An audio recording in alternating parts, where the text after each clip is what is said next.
This podcast is a product of the Florida Academy of Collaborative Professionals. Nothing in this podcast should be considered legal advice. To find a collaborative professional near you, visit www.collaborativepracticeflorida.com. I'm Catherine Eaton, a member of the Florida Academy of Collaborative Professionals. And today our guest is Robert Franskousky. Did I pronounce your name correctly? Franskousky? No? Got it correctly. That is correct. Okay, thank you. Robert is managing principal and wealth advisor for Private Wealth Practice Group. He has over 30 years of wealth management and executive banking experience. And he has numerous professional designations. He's a Florida Supreme Court certified family mediator. He's a certified financial planner, a certified divorce financial analyst, an accredited investment fiduciary, and a professional plan consultant. And he's also a member of the Florida Academy of Collaborative Professionals, and he is very involved in the collaborative practice. So welcome to the FACP podcast. And I'd like to start our conversation with how did you become involved in the collaborative process? That's a great question. Again, good morning, Catherine. Um, Generally, I deal with what the now what's of life are. That is death, divorce, job transition, relocation, inheritance. Many years ago, going back in mid 2000, probably 2006, had a situation in introduction, a person that said, "Help! I don't know what to do." And they were in the middle of divorce, and the process broke down, and they had come to me to learn about a collaborative process, which I knew nothing about. So I quickly made my phone calls to my lawyer friends and learned all about the collaborative process. And I actually entered a collaborative process, and I helped that person as a financial neutral. And it was just an amazing outcome. It was unbelievable compared to everything else I saw at the time going on. Prior to that point in my career, we helped a lot of people post-divorce. In other words, they get the marital settlement agreement, divorce decree, and it's the now what? Okay, I'm done. Then there's a whole new life plan to start over. So this put me in the forefront of the process up front to help folks make informed decisions. Because I always say you got one chance to get it right, and you want to minimize unintended consequences. So basically, I was invited by someone who needed help. And you help them. So I know that you're involved in educating other people about the collaborative process. Can you um, tell people who are listening what you do to educate people and even how you explain and educate people? So if somebody was coming to you and said, what is this collaborative process all about?" Good question. Well, the key to everything, of course, is education. None of us can make informed decisions without having the correct information to make those decisions. And we only can make that decision with the information that we have at hand. About 8 or 10 years ago, we embarked upon a formal program called Second Saturday. It's a nonprofit out of California, and we have the license for the Northern Florida market. So for about the last 8 or 10 years, we've been offering at no charge a class that talked about the alternative divorce options, whether it's litigation, mediation, collaboration. And we also address the emotional, financial, and legal aspects of the different processes. And enormous amount of momentum has been built and wrapped around the collaborative process. So we take it to the community. We speak at nonprofit groups, business groups, and we do our second Saturday, which is a 2 to 3 hour class, sometimes monthly, sometimes quarterly. And our attendance has continued to build over the years, mostly because people who attend it have friends going through the same process. So the word has spread like wildfire, and it's one of the unique opportunities for individuals to learn about it in a safe, confidential setting. There is Zoom, so anybody can show up, don't need to show their face. They can, change their name And it's a safe environment to ask questions, and otherwise maybe a difficult and a time length, a very long process to grasp what the divorce process is all about. So we try to break that down in a 2 to 3 hour session. So when you're talking to somebody and educating them about the collaborative process, and I know that we have a short amount of time on a podcast, but can you give like the cliff notes to what the collaborative process is about from your perspective and how you educate and explain it to others? Great, thank you. That's a great question. Like every marriage is different, no divorce is alike. However, what I've found is the collaborative process is quite adaptive to almost any situation. So the factors that I like to kind of map out, um, they're different for everybody, but in no particular order of priority. One is cost. And not so much a cost savings, I would call it a cost management, where the family or the parties, a husband and wife, are in control. They can manage the schedule, which means they can manage the cost and manage it over a period of time that meets their work schedule, their family schedule, if they have children, the soccer schedule, the football schedule, the dance schedule, and make it integrate to their life versus it becoming their life. Okay. So it minimizes the disruption. So number one, I would say cost. A lot of folks say it does cost less.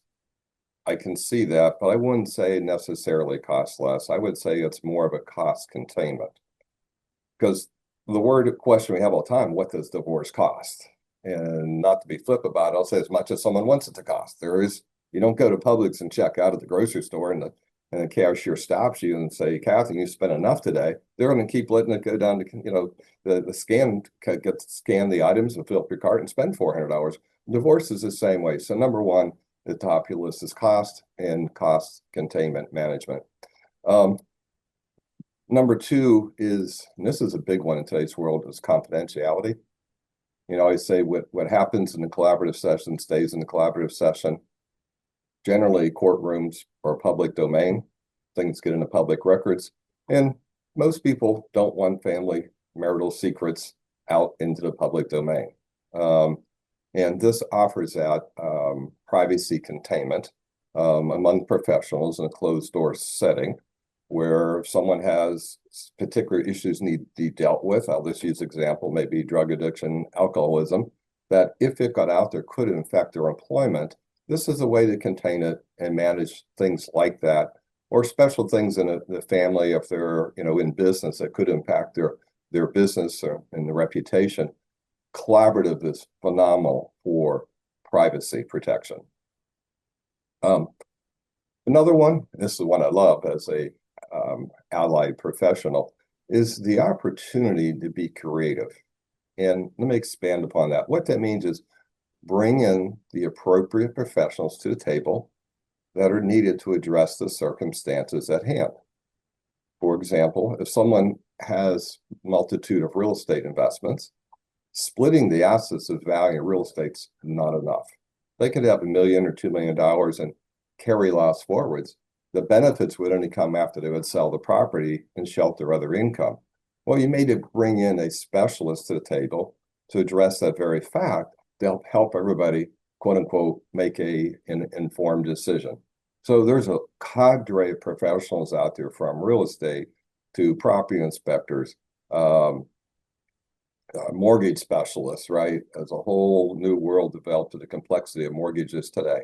So bringing the experts to the table to have the ability to be creative to suit the family's needs and their overall expectations. That's just a few. Some others are communication. I believe the collaborative process provides the best opportunity for everybody to be heard. That's one of the great things. We all want to be heard. We're getting divorced for a reason. And this provides that opportunity in a very safe environment. So if we bring in a trained family marital therapist to manage the meeting, that person has a special skill set to make sure everybody's given an opportunity to be heard and to be listened to. That's a big one for many. Another one is it's voluntary. You are not subject to the constraints and the requirements of a courtroom. This is on your terms, not all the professionals' terms, not the court system. Voluntary meaning it's when you want to have the meetings, what you want to talk about, how you want to talk about it, things that you want to address that otherwise will not be addressed in a courtroom. One simple example is if you want to talk about future weddings, who's going to pay for your children's weddings 10 years down the road, judge is not going to talk about that. But in the collaborative process, I am not a lawyer, make it very clear. I'm the money guy, financial guy. But you have an opportunity to talk about many things to mitigate and eliminate future arguments that may be 5 and 10 years down the road, to bring them to the forefront and map them out and get them out of the way. So voluntary is important. You're not constrained by outside people. And another one is the completion success ratio. There's a variety of numbers out there, but there's numbers between 75 and 95%. Collaborative processes complete, and they generally complete within a 6-month time frame. Now, that's another number can be all over the roadmap, because if you're two busy professionals and you have complex travel schedules, you can make the collaborative process work around those travel schedules. Otherwise, you have a greater opportunity to complete the process because, again, you're not subject to the court processes and timing requirements of the court. So these are just some of the highlights of cost containment, cost control, timing, security, confidentiality. The big one I call it creativity, communication. It's voluntary and high chance of getting it right and getting it complete. That's a good description of all the benefits of collaborative. Thank you for that. I know that you've had the personal experience of going through a divorce. Would you share with that experience and how it's been? I know you and I talked about it personally, so now I'm putting you on the spot. Uh, so, And or maybe just some advice to people who are contemplating a divorce or they're currently going through a divorce. I mean, you can speak to it not only as an allied professional, but you can speak about it personally. And I think that that means a lot when people know that it's not your profession, it's also your personal experience. I think that has accelerated my interest and dedication of time and energy to the collaborative group in Florida. I don't want to see others go through what I went through. For all the benefits of the collaborative process I just shared with you, the flip-flop happened going through litigation, right? Subject to the court system in litigation for, I think, 9 years. No control, cost out of control. Decisions where there was insufficient time for a judge to be provided all the information to, I believe, make an adequate and appropriate decision. But the outcome was delayed because it takes time, again, someone else's schedule, and the cost, and the outcome was not optimal. It wasn't a optimized situation, took all things in consideration. Judges have very difficult times. They're generally very, very good people, but you have 25-year marriage and you may have anywhere from 2 hours to 2 days that a judge needs to listen to two sides, put in a box and come up with an answer. And I don't believe, and it is required in some matters, but I don't believe that normally produces, I'm going to use the word optimal. Okay. And it's all about optimization in life. So yes, I've gone through the path that is least desirable compared to collaboration, which I believe is the most for the reasons I mentioned before. So I think what folks forget is the drag on the family personal time. If you're in litigation for, I don't care if it's 1 year or 10 years, and it's a primary of your life, what price do you put on the time of being sucked into litigation, right? A really important component of that is getting mental help, therapy, a coach to help you through the process, because we don't know what we don't know. And I'd say the number one thing is getting the professionals to surround us. And that emotional therapist is such an important person to help us think clearly, provide the right answers. Why are you doing this? What are your goals? What is your roadmap? You don't take a vacation, say, hey, kids, we're going to get in the car, leaving for vacation tomorrow, load them up in the SUV, start up the car, and hey, where are we going? I don't know. Well, so many people begin the divorce process without an end in mind. So what I've learned is starting with an endpoint in mind, creating a personal roadmap around your personal goals and values, and timeline produce optimal results. And that's very, very difficult in the court process. Although I still think you need to do that, you lack the control to optimize those objectives. So I would say, the world's top 100 golfers, all of them have at least one coach. I know many professional golfers have 3 to 7 coaches. And, most folks are doing the divorce process for the first time. So why wouldn't you arm yourself with the best information to make the best decisions? And it's often too late because these are lifelong decisions. And I hate this phrase, but it's true. You have one chance to get it right. I like that roadmap analogy because that really does go with the collaborative process in that you know what your end goal is, but you need to have control of the route and the path and how you get there. And you can do that in collaborative. So that's a great analogy. So what's your advice for people who are contemplating a divorce or they're currently going through it? What's the takeaway? In my own words, I call it, address it like the ABCs of divorce. Before you talk to your spouse, get educated. Because once you talk to your spouse and say, hey, I want to think about getting a divorce, how do you retract those words? It's tough to retract it. I talk to many, many folks each month that are in the early stage of contemplation.